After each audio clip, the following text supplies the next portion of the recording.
Oh man, disappointing not to get the win in a game like that. Thought our kids, the effort, the truth of the film, the effort was incredible.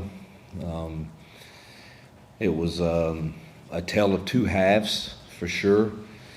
And when I talked in the post game, the film was accurate with what I said, and we find ways to put ourselves in position to lose games and not finding ways to win games. And it's no more telling than this game. The same calls that were executed beautifully in the first half are some of the same calls that against the same looks that did not get executed in those game-defining critical moments. And it's really hard to understand and put your finger on it, but that's what we have to do as coaches, is to figure out, how to help our kids believe. I think one of the most telling stats of the whole game, defensively, we were dominant. Stopped the rushing game. We're really good on first down. That got us in some third and longs. And had our season low in MAs, 23, which is really, really good for an entire football game. However, on the 17-play drive that sealed the game for them, we had 11 of the 23. Same calls, against the same type of looks, and we don't keep the same poise and make the same plays that we had proven to make for 3 earlier quarters. Same thing offensively. A play that gains 15 yards early in the game against the same look has a -2 because we MA on a blocking assignment. Or a pass that was an easy completion became much more difficult for some reason. And so it's we've got to start finding ways to win those games. Obviously, there were other factors in the game also that I thought deflated us somewhat, and but we've got to battle through all of that. And so that, so many positives from the game. Again, compliment our crowd, our fans, incredible. We'll need them out even stronger Saturday night as we try to play another top 15 team and prove that I think we've proven we belong in those games. Now we've got to prove we're good enough to win those. Good. Jason, Berg, Peter. Hugh, any update on the status of Damari Austin? There's been some kind of smoke out there. Yeah, Damari failed to meet the expectations and standards of our program, and we love him, wish him the best, but that's where it's at. Hugh, are you guys considering a quarterback change? Have you considered quarterback changes at this point in the season? When you look at the first half, you're in love with what you see. When you look at the parts of the second half, you question why not the same throws, why not the same accuracy. So all of that is certainly worth looking at. We're always getting other guys reps for sure, but Jackson is who we're going with Saturday, and hopefully he gets off to that same start he did again and continues it now, throughout 4 quarters. Hugh, just on the status of the locker room, how have you seen the guys' response to that since that loss? And with Amari, does that confirm he's no longer with the program? The locker room is here's what I believe, and I think in this day and time, people feed off of trying to create things that may or may not be true. Here's the one thing I believe in, and I firmly believe that when the stage is set with adversity, that the opportunity for greatness is there, and the right type of people. Adversity reveals exactly what your character is and what you're made of, and how much you truly care about this place, the people that have given you this opportunity, your brothers in that locker room that you've committed to. How in this day and time, I guess that commitment is a year at a time or a semester at a time, but nonetheless, that's what we've signed up for.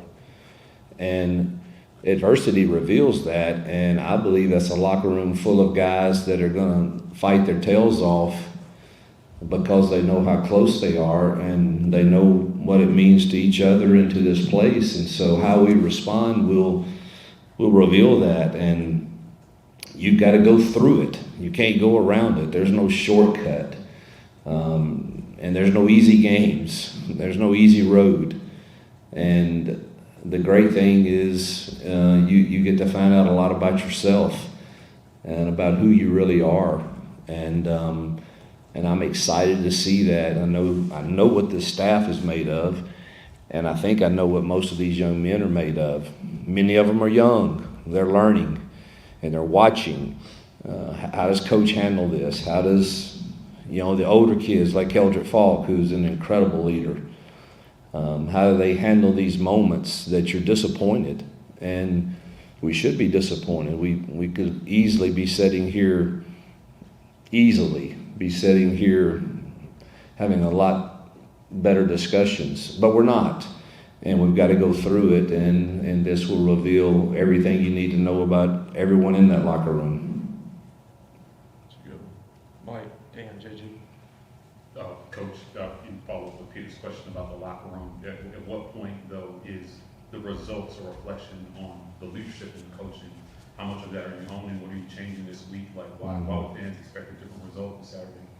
I can't control what your expectations are or what theirs are. I know what ours are. Ours are to get ready to go win a football game, just like they were last week. And I thought we had a really good plan for our kids to do that. You don't always win in this league, and we knew that when we came here, when we were starting to build, and we're there.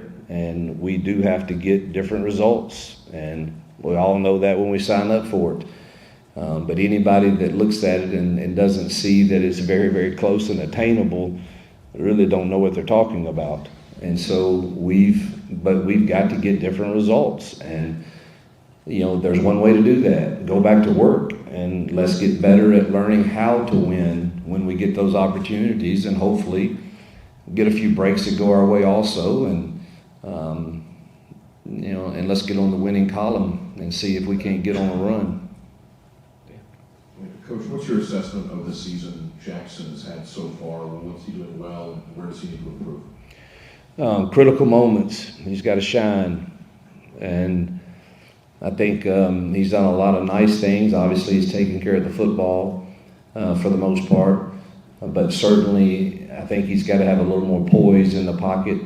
And when we've got to have those critical throws, we've got to make them.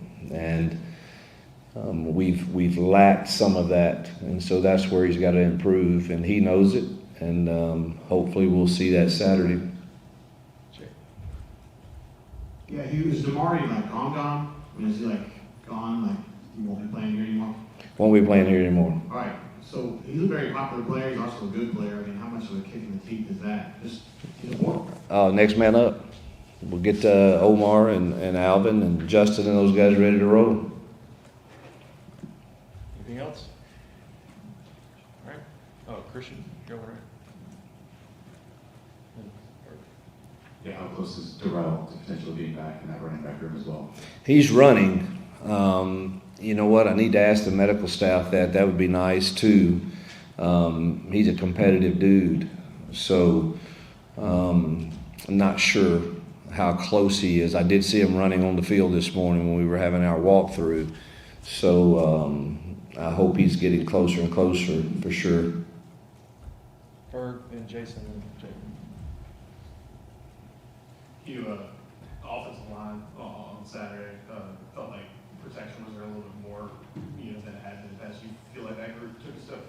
I do. What you saw? Yeah. Again, it's if you look at 3 quarters, really for sure 2.5, pretty dominant. We're not playing a lot of guys. I don't know if the fourth quarter, them rotating defensive guys probably helped them some. Us not rotating as much. We looked a little. We didn't look the same as we looked the first quarter, for sure. But I thought they did. Man, I mean, the first half they were really dominant, and we got to find a way to sustain that for 4 quarters. You obviously know Eli really well. When you look at Missouri, look at this team, what stands out to you? Yeah, Eli's a good friend. I think he's one of the best football coaches in the country, and what he's done there is remarkable. To continue to rebuild that roster year in, year out in today's times, go find him players that fit his culture, his system, and he's done a great job. He's got Corey Batoon there, obviously, who's one of my good friends also that worked for me for years, I guess 7 or 8 years, and he's his defensive coordinator. So have great respect for them and their staff and the job they do. I think their defense is one of the better we faced. I think they're 4th in the league in total defense, and people aren't running the ball on them very much at all. And they're scoring points. Their quarterback and tailbacks and receivers are playing at a high level. Very talented team. Their quarterback understands the system Eli wants and plays within it, and then uses his legs very well when he needs to. It's a really good football team that we get an opportunity to test ourselves against.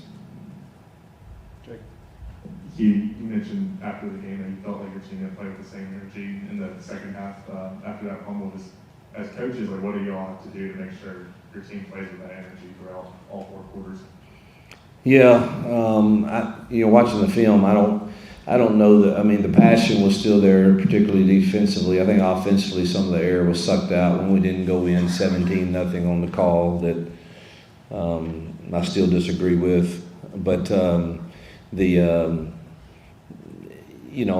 passion, the energy was still there. We just didn't play with poise and execute the same level that we had early on in the game.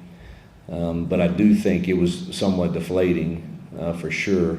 Offensively, not to get, we should have had a minimum of 17 points for sure, if not more, heading into the half. Johnny, Mike, and then we're done. Back to Missouri, Hardy's one of the best backs in the SEC, breaks a lot of tackles. Just defensively this week in practice, how much is wrapping up and game tackling part of the message? Big, strong, really good running back, one of the better we faced. So that definitely will be an emphasis. Obviously we put an emphasis each week on stopping the run, and this is no different. But he's one of the better we faced. Mike? Coach, without commenting on any specific official call, 3 weeks straight, it seems you're on the wrong end of a lot of what seem like judgment calls. A couple of weeks ago, the SEC took the unprecedented step of not only saying we got it wrong, but we're punishing officials involved. Did you get any more explanation after the game on some of the odd things that happened from an officiating standpoint? Yeah, I was on the phone quite a bit this weekend and had a conversation with Commissioner Sankey and with the Director of Officials, John McDade, and expressed how I felt. They listened.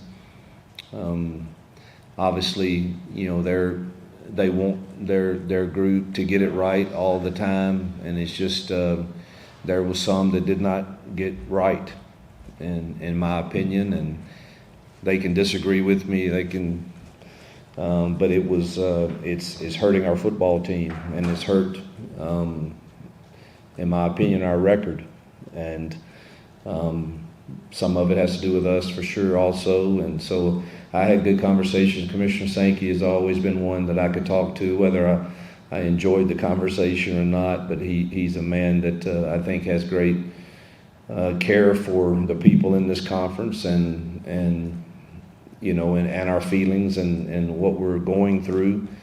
And I enjoyed my conversation with him. He understands. They get frustrated when things aren't done right also, but you know, unfortunately, it really doesn't help us, you know, when there's really nothing you can go back and do. So, but I did have good conversations with them, and I know that their intent is to do the best job possible they can, and it be equal for all that are playing this game in this great conference. And it's just felt like the last few weeks, it's we can't get a break that goes our way, and some sure look like they should, in my opinion, and many others' opinions. But at the end of the day, you trust that everybody wants to do the best that they can, and I'm confident after my conversations with them that's still their goal. And again, it doesn't really help my feelings or the feelings of the Auburn fans or our locker room and our kids, but you definitely are going to have those conversations to try to plead your case and defend when things you feel like could have been done differently. Just a quick follow-up. At the end of these conversations, did they give you any roadmap to how they're going to do it better or how they're going to get it right the next time? No, I don't think that's part of the policy of that they're not going to discuss, you know, with you, you know, the conversations they're going to have with other people, whether it be officials or other coaches or you know, they're not going to share that information, and I respect that, but so you really don't get that type of feedback. All right, thank you, Coach. Yep.